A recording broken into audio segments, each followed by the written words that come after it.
B L Santosh ಅವಹೇಳನ ಕೇಸ್ನಲ್ಲಿ ತಿಮರೋಡಿಯ ಬಂಧನವಾಗಿದೆ. ಧರ್ಮಸ್ಥಳದ ವಿರುದ್ಧ ನಿರಂತರವಾಗಿ ಪಿತೂರಿಯನ್ನ ಮಾಡ್ತಾ ಇದ್ದಂತಹ ಮಹೇಶ್ ತಿಮರೋಡಿ ಈಗ ಬಿಜೆಪಿ ನಾಯಕ ಬಿಎಲ್ ಸಂತೋಷ್ ವಿರುದ್ಧನೂ ಕೂಡ ಈಗ ಅವಹೇಳನಕಾರಿ ಹೇಳಿಕೆಯನ್ನ ಕೊಟ್ಟಿದ್ರು. ಬ್ರಹ್ಮಾವರ ಪೊಲೀಸ್ನವರು ಆತನನ್ನು ಅರೆಸ್ಟ್ ಮಾಡಿದ್ದಾರೆ. ಕೆಲವೇ ಕ್ಷಣಗಳಲ್ಲಿ ಬ್ರಹ್ಮಾವರ ಠಾಣೆಗೆ ಆರೋಪಿಯನ್ನ ಕರ್ಕೊಂಡು ಹೋಗ್ತಾರೆ ಅನ್ನೋದು ಗೊತ್ತಾಗ್ತಾ ಇದೆ. ಬ್ರಹ್ಮಾವರ ಪೊಲೀಸ್ ಠಾಣೆಗೆ ಈಗ ಬಿಗಿ ಬಂದೋಬಸ್ತ್ ಕೂಡ ಈಗ ನಿಯೋಜನೆ ಮಾಡಲಾಗಿದೆ. ಪೊಲೀಸ್ ಠಾಣೆ ಸುತ್ತ ಈಗ ಜನರು ಕೂಡ ಈಗ ನೆರೆದಿದ್ದಾರೆ ಅನ್ನೋದು ಕೂಡ ಇಲ್ಲಿ ಗೊತ್ತಾಗ್ತಾ ಇದೆ. ಅವಹೇಳನಕಾರಿ ಹೇಳಿಕೆ ಹಿನ್ನೆಲೆಯಲ್ಲಿ ಅಹಿತಕರ ಘಟನೆ ನಡೆಯದಂತೆ ಪೊಲೀಸ್ನವರು ಈಗ ಕಟ್ಟೆಚ್ಚರ ವಹಿಸಿದ್ದಾರೆ. ಬಿಎಲ್ ಸಂತೋಷ್ ವಿರುದ್ಧವಾಗಿ ಅವಹೇಳನಕಾರಿ ಹೇಳಿಕೆಯನ್ನ ತಿಮರೋಡಿ ಹೇಳಿದ್ರು ಅನ್ನುವಂತಹ ಆರೋಪದಡಿ ಎಡಿಜಿಪಿ ಜಿತೇಂದ್ರ ಈಗ ಅವರನ್ನ ಈಗ ಬಂಧಿಸಿದ್ದಾರೆ ಅನ್ನೋದು ಕೂಡ ಗೊತ್ತಾಗ್ತಾ ಇದೆ. ಬಂಧಿಸಿ ಬ್ರಹ್ಮಾವರ ಠಾಣೆಗೆ ಈಗ ಪೊಲೀಸ್ನವರು ಕರೆದೊಯ್ತಾ ಇದ್ದಾರೆ. ಕೆಲವೇ ಕ್ಷಣಗಳಲ್ಲಿ ಉಡುಪಿಯ ಬ್ರಹ್ಮಾವರ ಠಾಣೆಗೆ ಮಹೇಶ್ ತಿಮರೋಡಿಯನ್ನ ಕರ್ಕೊಂಡು ಹೋಗ್ತಾರೆ. ದೃಶ್ಯಾವಳಿಯಲ್ಲಿ ಗಮನಿಸ್ತಾ ಇದ್ದೀರಾ. ಪವರ್ ಟಿವಿಯಲ್ಲಿ ಎಕ್ಸ್ಕ್ಲೂಸಿವ್ ಆಗಿ ತೋರಿಸ್ತಾ ಇದ್ದೀವಿ. ಮಹೇಶ್ ತಿಮರೋಡಿ ಅಂಡ್ ಗ್ಯಾಂಗ್ ನಿರಂತರವಾಗಿ ಧರ್ಮಸ್ಥಳದ ವಿರುದ್ಧವಾಗಿ ಧರ್ಮಸ್ಥಳದ ಧರ್ಮಾಧಿಕಾರಿ ಡಾಕ್ಟರ್ ಡಿ ವೀರೇಂದ್ರ ಹೆಗ್ಗಡೆಯವರ ವಿರುದ್ಧವಾಗಿ ಹೇಳಿಕೆಯನ್ನು ಕೊಡ್ತಾ ಇದ್ರು. ಅಷ್ಟೇ ಅಲ್ಲದೆ ರಾಜಕೀಯ ಕೆಲವು ನಾಯಕರ ವಿರುದ್ಧವಾಗಿಯೂ ಕೂಡ ಒಂದಿಷ್ಟು ಅವಹೇಳನಕಾರಿ ಹೇಳಿಕೆಯನ್ನು ಕೊಡ್ತಾ ಇದ್ರು. ಮೊನ್ನೆ ಸಿಎಂ ಸಿದ್ದರಾಮಯ್ಯನವರ ವಿರುದ್ಧನೂ ಕೂಡ ಹೇಳಿಕೆಯನ್ನು ಕೊಟ್ಟಿದ್ರು. ಸಿದ್ದರಾಮಯ್ಯನವರು 24 ಕೊಲೆ ಮಾಡಿದ್ದಾರೆ ಅನ್ನುವಂತಹ ಒಂದು ಆರೋಪ.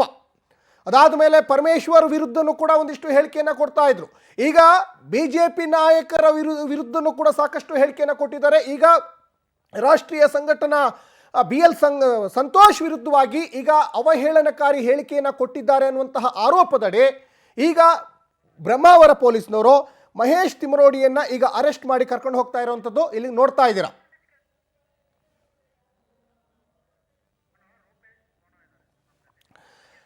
ಈ ಬಗ್ಗೆ ಹೆಚ್ಚಿನ ಡೀಟೇಲ್ಸ್ ಅನ್ನ ನಮ್ಮ ಪ್ರತಿನಿಧಿ ರೂಪೇಶ್ ಬೈಂದೂರು ಕೊಡ್ತಾ ಹೋಗ್ತಾರೆ.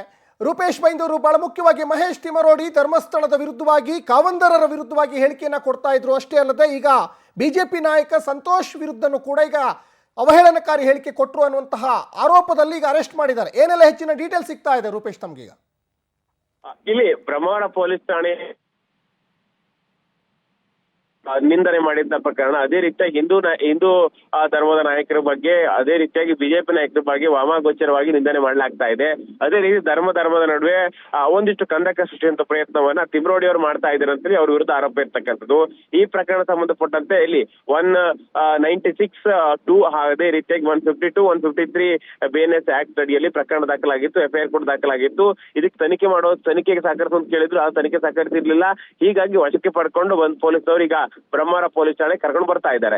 ಇಲ್ಲಿ ಇರ್ತಕ್ಕಂಥ ಪ್ರಶ್ನೆ ಅಂತ ಹೇಳಿದ್ರೆ, ಈ ಪ್ರಕರಣ ಸಂಬಂಧಪಟ್ಟಂತೆ ಇದೀಗ ಇಲ್ಲಿ ತಿಮರೋಡಿ ಅವ್ರನ್ನ ವಶಕ್ಕೆ ಪಡ್ಕೊಳ್ಳಲಾಗಿದ್ದು, ಮತ್ತೆ ಯಾಕಂತ ಹೇಳಿದ್ರೆ ಈಗ ಸ್ಟೇಷನ್ ಅಲ್ಲಿ ಬೇಲ್ ಸಿಕ್ಕಿಲ್ಲ ಅಂತ ಹೇಳಿದ್ರೆ ಜಗಗೌಡ ಅವ್ರನ್ನ ವಶಕ್ಕೆ ಇದು ಅಂದ್ರೆ ಈಗ ಬೇಲ್ ಸಿಗ್ತಾ ಇದೆ, ಜೈಲಿಗೆ ಕಳಿಸಿಕೊಳ್ಳಲಾಗುತ್ತೆ. ಅದೇ ರೀತಿಯಾಗಿ ಇಲ್ಲಿ ಇರ್ತಕ್ಕಂಥ ಪ್ರಶ್ನೆ ಅಂತ ಹೇಳಿದ್ರೆ ಈಗ ಪದೇ ಈ ರೀತಿಯಾಗಿ, ಯಾಕಂದ್ರೆ ಇದು ಮೊದಲೇ ಪ್ರಕರಣ ಅಲ್ಲ, ಸಾಕಷ್ಟು ಪ್ರಕರಣಗಳು ತಿಮರೋಡಿ ಇದೆ. ಈ ವಿಚಾರವನ್ನ ಸದನದಲ್ಲಿ ಗೃಹ ಸಚಿವರೇ ಹೇಳಿದ್ದಾರೆ. ಹೀಗಾಗಿ ಪದೇ ಕಾನೂನನ್ನು ಉಲ್ಲಂಘಿಸುವಂತ ಪ್ರಯತ್ನ ಮಾಡಲಾಗುತ್ತೆ. ಅದೇ ರೀತಿಯಾಗಿ ವ್ಯಕ್ತಿಗಳಿಗೆ ನಿಂದನೆಯನ್ನು ಮಾಡಲಾಗುತ್ತೆ. ಈ ಪ್ರಕರಣ ಸಂಬಂಧಪಟ್ಟ ಈ ರೀತಿಯಾಗಿ ವಿಚಾರ ಸಂಬಂಧಪಟ್ಟಂತೆ ಇದೀಗ ದೂರನ್ನು ದಾಖಲಾಗಿರತಕ್ಕಂಥದ್ದು.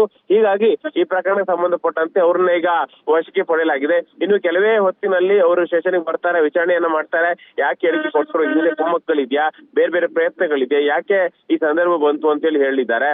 ಅದೇ ರೀತಿಯಾಗಿ ಸ್ಪಷ್ಟನೆ ಸರಿಯಾಗಿ ಇಲ್ಲ ಅಂತ ಹೇಳಿದ್ರೆ, ತನಿಖಾಧಿಕಾರಿ ವಿವೇಚನೆ ಏನಾದ್ರು ಬಳಸಿದ್ರೆ ಅದೇ ರೀತಿಯಾಗಿ ಇನ್ನು ಈ ಪ್ರಕರಣ ಸಂಬಂಧಪಟ್ಟಂತೆ ಅವ್ರನ್ನ ಅರೆಸ್ಟ್ ಕೂಡ ಮಾಡಬಹುದಾಗಿದೆ. ಹೀಗಾಗಿ ಸದ್ಯಕ್ಕೆ ವಶ ಅಂತ ಹೇಳಿ ಬರ್ತಾ ಇದೆ. ಅದನ್ನ ಅರೆಸ್ಟ್ ಮಾಡಿ ಏನಾದ್ರು ಜೈಲಿಗೆ ಕಳಿಸುವಂತ ಕೆಲಸಗಳಾಗತ್ತಾ ಅಂತ ಹೇಳಿ ನೋಡ್ಬೇಕಾಗತ್ತೆ ಇಲ್ಲಿಗ. ಸಚಿನ್, ಧನ್ಯವಾದ ರೂಪೇಶ್ ತಮ್ಮೆಲ್ಲ ಡೀಟೇಲ್ಸ್ಗಾಗಿ. ಮತ್ತೊಂದು ಬದಿಯಲ್ಲಿ ಗಮನಿಸ್ತಾ ಇದ್ದೀರಾ,